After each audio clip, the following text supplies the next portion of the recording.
तो गाइस कैसे हैं आप सब लोग। द बर्निंग स्वॉर्ड के एपिसोड 02 के साथ हाजिर हूं। तो पहली एपिसोड के एंड पे मैंने आपको बताया था और दोबारा यहाँ पर आपको बता देता हूं कि सॉफ्टवेयर के ऊपर कुछ कॉपीराइट इश्यूज है जिसकी वजह से उसे छोड़ना पड़ा। चलिए जल्दी से स्टार्ट करते हैं अपनी बर्निंग स्वॉर्ड के एपिसोड 02 को। तो हमारा यंग मास्टर किन जो होता है वो अपनी टूटी हुई बर्निंग स्वॉर्ड को अपने हाथ में पकड़कर जंगल के रास्ते से वापस अपनी किन फैमिली की तरफ जा रहा होता है। जब वो वापस आ रहा था अपनी तलवार को हाथ में पकड़कर वो कहता है, प्लीज मुझे माफ कर देना, मैं तुम्हारे दिए हुए आखिरी मिशन को भी पूरा नहीं कर सका, मैं अपनी फैमिली के इस ट्रेजर को नहीं बचा सका, ये हमारी फैमिली का ट्रेजर था। वो तलवार को अपने हाथ में पकड़कर खड़ा होता है। इसी के साथ ही वो तलवार जो होती है काफी तेज होती है जिसकी वजह से किन नैन के हाथ के ऊपर कट लगता है। जब उसके हाथ के ऊपर कट लगता है तो वो तलवार को फेंक देता है। वो तलवार के टुकड़े नीचे गिरते हैं और इसी के साथ ही हमारा किन नैन रोना शुरू कर देता है और कहता है कि डैड मुझे माफ करना, मैं किन फैमिली के ट्रेजर को नहीं बचा सका। वो भी इसी बात के ऊपर रो रहा होता है कि उसके आंसू का एक कतरा जो होता है वो तलवार के ऊपर गिरता है। जैसे वो कतरा तलवार के ऊपर गिरता है इसके साथ ही तलवार के अंदर से उनके जो इंसेस्टर की स्पिरिट होती है वो एक्टिवेट हो जाती है। तो वो उसे कहते हैं मर्द को दर्द नहीं होता और सिचुएशन कैसी क्यों ना हो, मर्द को रोना बिल्कुल भी नहीं चाहिए और उसके आंसू तो बिल्कुल भी नहीं बहने चाहिए क्योंकि इन्हीं आंसुओं को वो अपनी ताकत बनाता है और तुम भी यहाँ पर इन्हीं आंसुओं को अपनी ताकत बनाओगे और इसके साथ तुम बहुत ज्यादा स्ट्रॉन्ग बनोगे और उन सभी लोगों को मार डालोगे जो तुम्हारे रास्ते में आएंगे। तो ये बात सुनने के बाद हमारा किन कहता है कि कौन है यहाँ पर, कौन मुझसे बात कर रहा है। तलवार के अंदर से उसे आवाज आती है। वो उसे कहते हैं कि मेरा नाम किन ज़ेंग है और मैं तुम्हारा इंसेस्टर हूँ, चलो जल्दी से मेरे सामने अपना सर झुकाओ। तो हमारा किन कहता है कि कौन है यहाँ पर, कौन मेरे साथ मजाक कर रहा है, यार मैं पहले से बहुत ज्यादा उदास हूँ, क्या तुम यहाँ पर कोई और टाइम ढूंढकर मेरे साथ मजाक कर सकते हो, अगर तुम यहाँ पर आसपास छुपे हो तो जल्दी से बाहर निकल आओ। इसके साथ इंसेस्टर किन ज़ेंग उसे कहते हैं कि बकवास बंद करो, मैं तुम्हारा इंसेस्टर हूँ, लगता है कि तुम वाकई में इस ओल्ड मैन को देखना चाहते हो तो मैं तुम्हारे लिए ये भी कर देता हूँ, ठीक है मैं तुम्हें अपना आप दिखाता हूँ। इसी के साथ ही तलवार के अंदर से एक स्पिरिट निकलती है, एक बुढ़े आदमी की स्पिरिट बाहर निकलती है जो मास्टर किन ज़ेंग होते हैं जो कि वाकई में इसके इंसेस्टर होते हैं। तो वो उसे कहते हैं लड़के अब मैं तुम्हारा इंसेस्टर तुम्हारे सामने खड़ा हूँ, चलो जल्दी से मेरे सामने ग्रीट करो। जब वो उसे देखता है वो कहता है क्या वाकई में तुम हमारी किन फैमिली के किन ज़ेंग हो। तो हमारे किन को अभी भी इस बात के ऊपर यकीन नहीं हो रहा होता। तो इसी के साथ ही अंकल उसके सर में थप्पड़ मारते हैं और कहते हैं बेवकूफ इंसान, मैं यहाँ पर तुमसे क्या कह रहा हूँ, मैं तुम्हारा अंकल किन ज़ेंग हूँ। इसी के साथ ही हमारा किन नैन अब उसके सामने घुटने टेक कर बैठ जाता है, उसे अपना नाम बताता है कि मेरा नाम किन नैन है, किन फैमिली के पैट्रियार्च का बेटा हूँ। और यहीं पर हमारा किन नैन यहाँ पर किन ज़ेंग के बारे में बताता है कि उसके ग्रैंडपा ने उसे एक स्टोरी बताई थी। उनकी किन फैमिली में एक बहुत ही पावरफुल जीनियस हुआ करता था, ऐसे कई सौ साल पहले एक बहुत ही पावरफुल जीनियस हुआ था। ये बर्निंग स्वॉर्ड उसकी हुआ करती थी। बर्निंग स्वॉर्ड की मदद से उसने बहुत सारे लोगों की जान ली थी, यानी कि उसके सामने जो भी दुश्मन आता वो उसको मार डालता था और वो बहुत सारा रुथलेस भी था और इसके साथ साथ बहुत ही अच्छा भी था। तलवार की मदद से वो एक बहुत ही महान मास्टर बना था। तो मुझे लगता है कि उस इंसेस्टर के मरने के बाद क्योंकि ये बर्निंग स्वॉर्ड उसकी थी, इसी वजह से उसकी सोल का कोई बचा हुआ हिस्सा इस बर्निंग स्वॉर्ड के अंदर रह गया होगा और मेरी वजह से यहाँ पर एक्टिवेट हो गया है।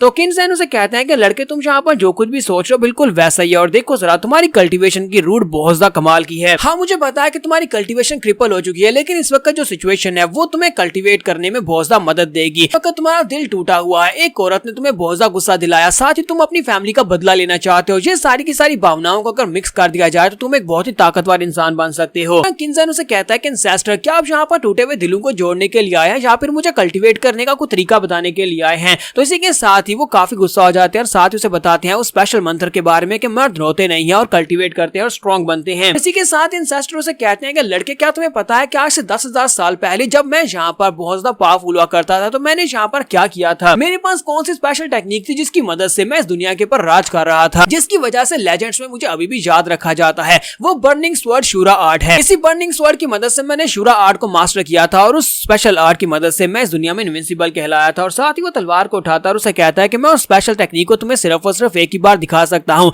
और मैं उसे तुम्हें एक ही बार दिखाऊंगा, तुम्हें इसको याद करना होगा। अगर तुमने उसको अच्छे से याद कर लिया तो उसके बाद तुम इस दुनिया में इनविंसिबल हो जाओगे। तलवार को उठाकर वहां पर उसको घुमाना शुरू करता है, उसे सारे के सारे स्टैंस बताता है कि कैसे कैसे इस तलवारबाजी की टेक्निक को परफॉर्म करना है। तो किन नैन मुझे देखने के बाद बहुत ज्यादा हैरान होता है और कहता है कि मुझे लगता है कि ये तलवारबाजी की टेक्निक ह्यूमनली रैंक की टेक्निक है। फिर साथ ही कहता है नहीं, ये ह्यूमनली रैंक से ऊपर की यानी कि ये गॉड रैंक की टेक्निक है। तो मास्टर किन ज़ेंग उसे सारी टेक्निक बताने के बाद उसकी तरफ आगे बढ़ते हैं और कहते हैं कि लड़के तुम्हारी जनरेशन में किन फैमिली के अंदर जो ब्लड लाइन की पावर हुआ करती थी वो बहुत ज्यादा कम रह चुकी है। हमारे पास शूरा की ब्लड लाइन की पावर थी, तुम्हारी जनरेशन तक पहुंचते पहुंचते वो बहुत ज्यादा धीमी पड़ चुकी है। तो मैं यहाँ पर अपनी ब्लड लाइन की पावर तुम्हें देने वाला हूँ जो कि प्योर शूरा से आई है। इस पावर के साथ, इस ब्लड लाइन के चेंज के साथ तुम इस दुनिया के पिनेकल पर पहुंच सकते हो, यानी कि तुम मार्शल आर्ट्स के एंड तक पहुंच सकते हो, जहाँ पर एक मार्शल गार्ड बन सकते हो। साथ ही वो उसकी बॉडी के ऊपर टच करते हैं। जब वो उसकी बॉडी के ऊपर टच करते हैं तो अपनी ब्लड लाइन की पावर उसे दे देते हैं, जिसके साथ हमारे किन नैन को जबरदस्त झटका लगता है। उसके उसके कपड़े फट जाते हैं और साथ उसकी बॉडी के अंदर से उसे महसूस होता है जैसे कि उसकी बॉडी के अंदर कोई शुरा डीमन हो। किनसेंग उसकी ब्लड लाइन को चेंज करने के बाद से कहता है कि मैंने तुम्हारी ब्लड लाइन को चेंज कर दिया, अब बाकी का सब कुछ तुम्हारे पर डिपेंड करता है कि तुम आगे कैसे अपने आप को आगे तक पहुंचा पाते हो। अब तुम्हें कल्टीवेट करना होगा, तुम्हें मेहनत करना होगी, देखना होगा कि क्या तुम एंड तक पहुंच पाते हो या नहीं। और थोड़ी देर के लिए हमारा किनसेन जो होता है बेहोश हो जाता है और उसके बेहोश होने के बाद जब वो उठता है तो वो किनसेन वहां से जा चुके होते हैं। किनसेन के चले जाने के बाद वो अपनी आंखें मलता है, आसपास देखता है और कहता है कि ये क्या वो कहां पर चले गए।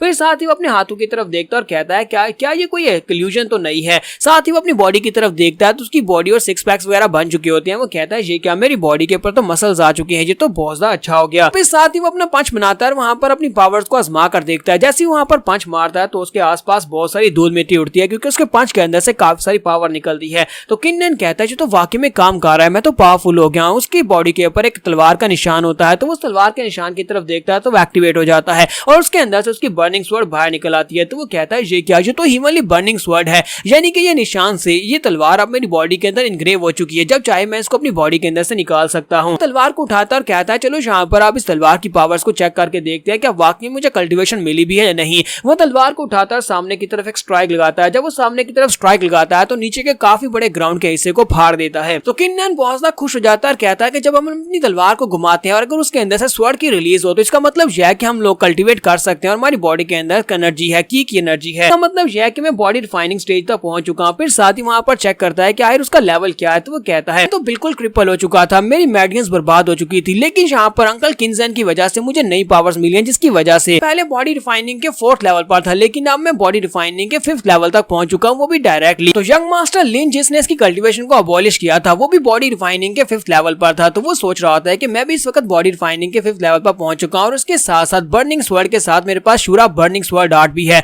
और दोनों को अगर मिला दिया जाए तो उसका मतलब यह है कि मैं यंग मास्टर लिन से बदला ले सकता हूं। एक ना एक दिन मैं यहाँ पर अपने आप को और ज्यादा स्ट्रॉन्ग बनाऊंगा। जब मैं ज्यादा स्ट्रॉन्ग हो जाऊंगा तो मैं पूरी की पूरी लिन फैमिली को एक साथ डिस्ट्रॉय करूंगा। फिर साथ ही हमारा किनसेन कहता है कि इस वक्त मैं रिकॉपरेशन स्टेज में हूँ, यानी कि मुझे इस वक्त थोड़ा आराम करना चाहिए क्योंकि मैंने अभी अभी ब्रेक थ्रूज कंप्लीट किए हैं। जल्दी से वापस अपनी किन फैमिली में जाना चाहिए, वहां पर जाकर रेस्ट करनी चाहिए। किनसेन वहां से वापस अपने घर की तरफ चल पड़ता है। जैसे वहां पर वापस की तरफ जा रहा था रास्ते में उसे एक लड़की के चिल्लाने की आवाज आती है। लड़की कहती है कोई मेरी मदद करो। सामने 2 लड़के होते हैं, एक किन फैमिली का 3rd यंग मास्टर होता है और उसके साथ उसका नौकर या दोस्त होता है। लोग उस लड़की का रेप करने की कोशिश कर रहे होते हैं जबकि वो लड़की उनसे कह रही होती है कि मुझसे दूर हो, लगता नहीं है तुम लोग मुझे जानते हो, मैं फायर सेक्टर की आउटर डिसाइपल हूँ, तुम लोगों ने मेरे साथ कुछ बुरा किया तो फिर मेरे फायर सेक्टर के लोग तुम्हारे साथ बहुत ही बुरा करेंगे, वो तुम्हें मार डालेंगे। यंग मास्टर लिन के साथ उसका जो दोस्त होता है उसे कहता है कि लड़की तुम हमसे झूठ बोल रही हो, हमें अच्छी तरह से पता है कि फायर सेक्टर के लोग बहुत ज्यादा अमीर लोग होते हैं, तुम उनकी एक आउटर डिसाइपल होती, तुम्हारे कपड़े तो कम से कम अच्छे होते, तुम्हारे कपड़े यहाँ पर बहुत ही बुरी हालत में, और मुझे नहीं लगता कि तुम वाकई में फायर सेक्टर की डिसाइपल हो। जबकि यंग मास्टर लिन उसे कहता है कि मैं लिन फैमिली का 3rd यंग मास्टर हूँ और तुम्हें यहाँ पर बिल्कुल भी दर्द नहीं होगा, मैं तुम्हें वादा करता हूँ कि तुम्हें बहुत ज्यादा मजा आने वाला है और एक बार हम लोग मजा कर ले उसके बाद तुम यहाँ से सही सलामत जा सकती हो, वरना हम तुम्हें बहुत ही बुरी तरह से मारने वाले हैं। यहाँ पर हम लोग अपनी एपिसोड 02 का एंड करेंगे। एपिसोड की एक्सप्लेनेशन अच्छी लगी हो तो कमेंट का किस रूप बताइएगा, चैनल को सब्सक्राइब कर दे, वीडियो को लाइक और शेयर कर दे। शुक्रिया।